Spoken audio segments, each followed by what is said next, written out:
Estamos de volta com o Pauta Especial aqui pela sua TV Educativa Canal 3. Voltamos a conversar com Jaqueline Fragoso, consultora de recursos humanos. E o nosso assunto, claro, né, Jaqueline? É o emprego. A gente falou no bloco anterior sobre como você chega até o emprego, sobre a necessidade da qualificação. Falamos um pouco sobre o próprio currículo e sobre a entrevista, mas ainda ficaram alguns detalhes da entrevista que a gente precisa desmistificar. Eu posso aumentar um pouquinho aquilo que é bom em mim, diminuir um pouquinho aquilo que não é tão bom assim? Uma mentirinha pode ser o aperitivo para eu conseguir aquele emprego? Olha, em hipótese nenhuma o candidato deve mentir.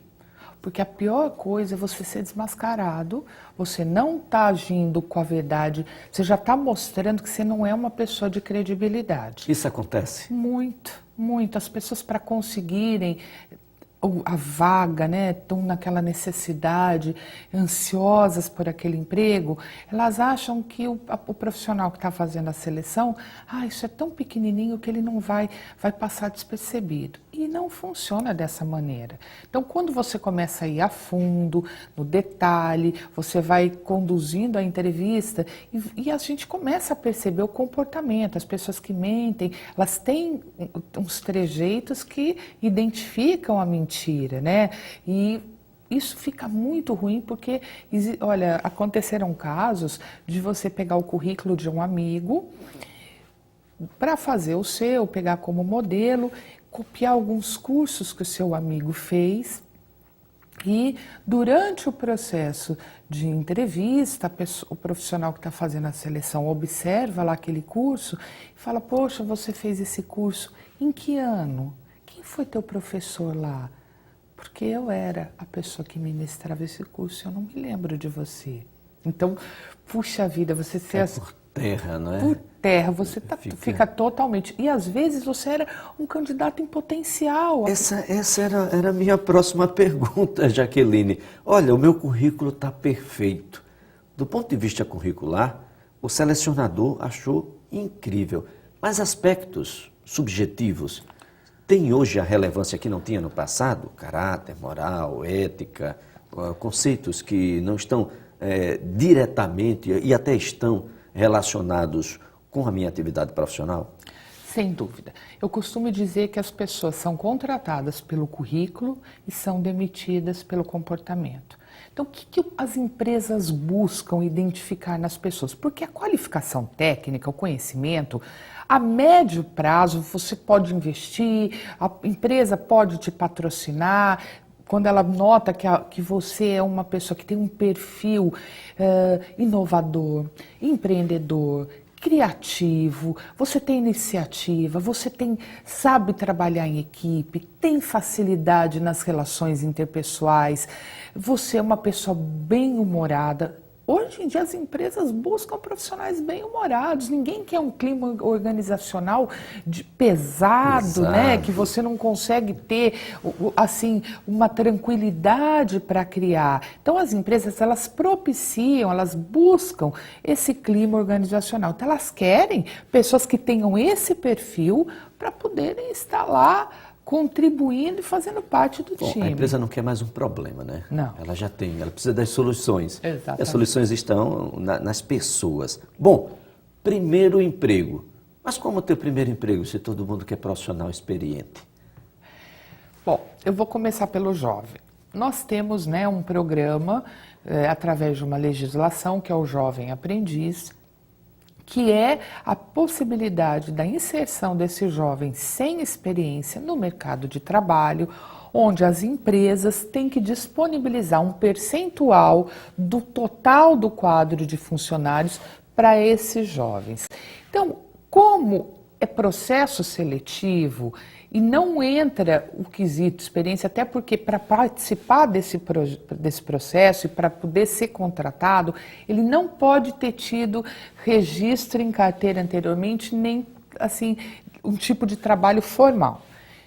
Justamente porque é o primeiro emprego. Então, esses jovens, se eles tiverem um bom português, dominar a matemática, são provas específicas, né, de português e matemática, uma redação, isso ele pode estar tá competindo de igual para igual com os demais, então ter a sua chance de estar se inserindo no mercado. E o próprio empregador está formando dentro do conceito da sua própria empresa aquele profissional que você precisa.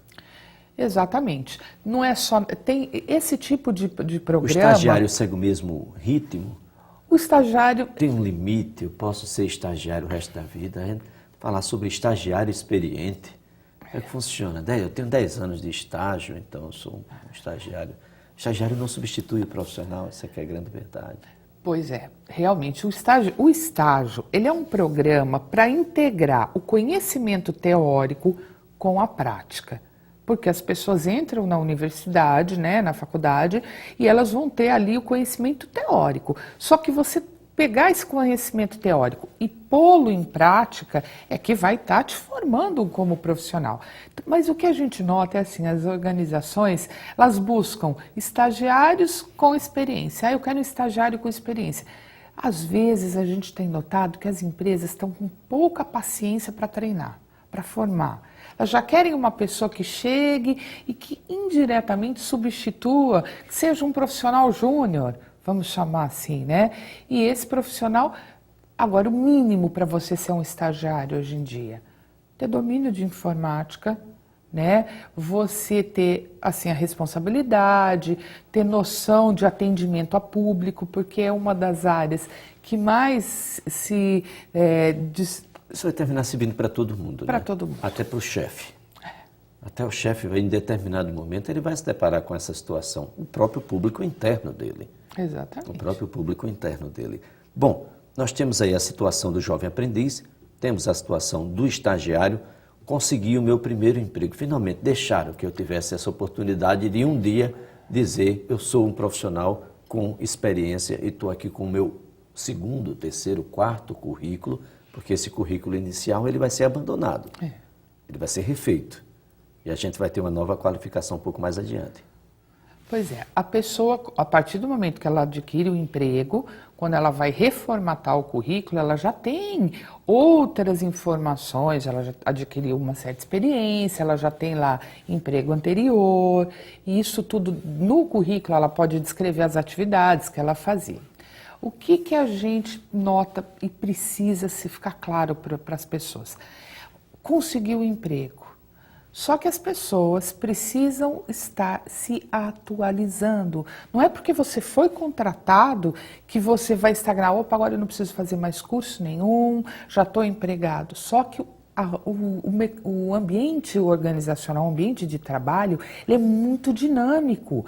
As coisas mudam numa velocidade e se você não tiver antenado, percebendo essa mudança que é sutil, a mudança do ambiente organizacional ela é sutil, ela vai mudando no dia a dia e as pessoas, inclusive pessoas resistentes à mudança, elas são vistas com maus olhos e não são, assim, não tem muita perspectiva dentro das organizações. No outro lado dessa moeda, o empregador, ele também deve estar atento que um profissional qualificado deve ser mantido qualificado, devidamente remunerado, até porque outras empresas querem esse profissional. Nossa, é imprescindível. O ciclo do profissional dentro da organização, nós temos as sub-áreas de recursos humanos. A primeira delas é o recrutamento e seleção, que é a porta de entrada do profissional para a organização. A segunda é a avaliação de desempenho. Ele tem o desempenho dele avaliado e através desse desempenho, onde é identificado alguma deficiência que é técnica ou comportamental, é o que a gente chama de levantamento de necessidades de treinamento. Então, a gente já iria para a área de treinamento e as grandes organizações, e até as médias e microempresas, muda a tecnologia, você tem que qualificar as pessoas, né? Para estarem podendo utilizar a tecnologia e bem assim é o lado comportamental. Isso quer dizer que a gente afasta o idoso dessa discussão? Profissional que já esteve no mercado, já deu uma contribuição, aposentou, mas olha, quero voltar a trabalhar. Não.